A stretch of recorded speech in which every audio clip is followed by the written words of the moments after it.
यदुवंशियों का विनाश मुख्य रूप से आपसी कलह और गांधारी के श्राप के कारण हुआ था। जब वे प्रभास क्षेत्र में मदिरापान के नशे में थे तो उनमें आपस में झगड़ा हो गया।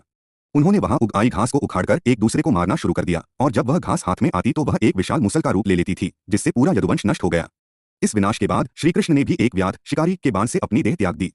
विनाश के कारण गांधारी का श्राप। महाभारत युद्ध के बाद गांधारी ने श्रीकृष्ण को श्राप दिया था कि जिस प्रकार कुरुवंश का नाश हुआ है उसी प्रकार यदुवंश का भी नाश होगा। आपसी कलह और मुसल युद्ध। नशे में धुत यदुवंशी प्रभास क्षेत्र में आपस में लड़ने लगे। उन्होंने वहां उगाई एरक घास को उखाड़कर एक दूसरे पर वार किए जो हाथ में आते ही मुसल बन जाती थी। इस प्रकार उन्होंने खुद को ही मार डाला।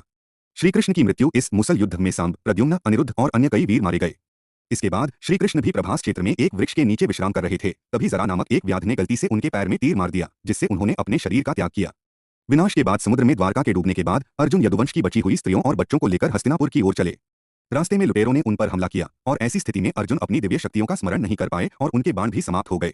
अंततः अर्जुन जैसे तैसे उन बचे हुए लोगों को कुरुक्षेत्र ले आए, जहां उन्होंने श्रीकृष्ण के पौत्र वज्रनाभ को इंद्रप्रस्थ का राजा बनाया।